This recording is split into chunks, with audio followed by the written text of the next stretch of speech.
Yeah. How could a woman make herself more attractive for men? Well, if we're talking about a conscious human or an unconscious human, at the animal level, most of that is pretty well programmed in.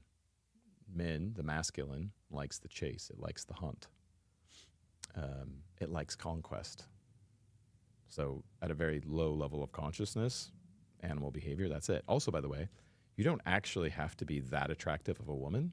You just have to be the most attractive woman in that circle. We know that statistically. It doesn't like, meaning it's like, it's more about what are the other opposing options. So you could be, it will say not that physically attractive, whatever subjective that reality is. But if you are the most attractive of the group of women that are around, or you're the only woman around, you still have a very high chance of mate selection simply because of the design protocol. So, but that's low level of consciousness. If you're talking about fairly awake human beings, there's lots of other things that go into that. Energetic connection, lifetimes of connection, compatibility, suitability, honesty, authenticity. And I think if you're looking for a mate as a woman or as a man, the most profound thing you could do is to be overtly you. Be authentically you. For you, not for anyone else. The easiest way for the right people to find you is to make yourself obvious by being truly and deeply you. There's nothing more exhausting than trying to be something for someone else that you are not innately.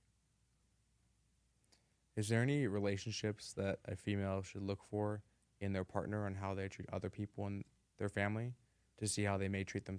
Totally. I mean, there's the relationship with their mother. If I'm a woman and I'm looking to date a man, I'd like to understand their relationship to their mother. How do they treat their mother? What is their story about mother?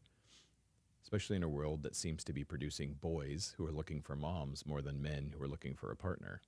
So I'd look at that. I'd look at that relationship and what is their story about the feminine. I'd also look at their models, their masculine models of the world. What were those like? Those will give you clues. And it's the same thing. If I'm a dude looking for a great female partner, what's their relationship with their dad? What's their story about the masculine? What was their model of growing up, of what the feminine, how the feminine shows up? Those are at least good starting places. What separates high performers from low performers? The willingness to do what it takes at the core. And then self-awareness. When you look at people with sustained success over decades, there's four components that show up consistently. One, they're self-aware. Two, they're agile learners, meaning they're constantly learning and growing. Three, they're fantastic communicators. And four, they're influencers, not in the fucking title, but in the actual word. Bikinis and big booties on Instagram. Yeah, kills me. Anything you look for in red flags in an interview that other business owners might want to look for when hiring? Yeah, there's two pieces to hiring great people. One is the competency piece. The other is the cultural piece. A lot of times we chase skill and we don't pay attention to mentality and character. The key is both. It's not just the skill set they have, it's also the mentality and character of the person. As a coach, I've seen thousands of people at this point in my life, and the number one thing that holds them back consistently isn't skills. I'm not saying that skills aren't important or that they don't hold people back. They do at times. But the big predominant levers that hold people back is mentality and character. So I'm going to grade on mentality and character far more than skill sets generally, especially in our day and age where skill sets are very easy to acquire for the most part. If you're interviewing someone and they're talking poorly about their previous employer, is it because their previous employer was a bad employer? Could be. I wouldn't know. When somebody talks about somebody else, whether it be an employer, a girlfriend, a boyfriend, a mutual friend, a stranger, I almost never learn about the person being talked about, but I learn a lot about the person talking. Because you're sharing your worldview and your perception of the world based on how you're describing it.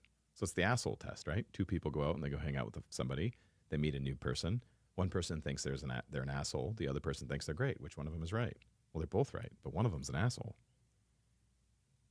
It's the asshole test. You describe the world the way you are. So when it comes to interviewing,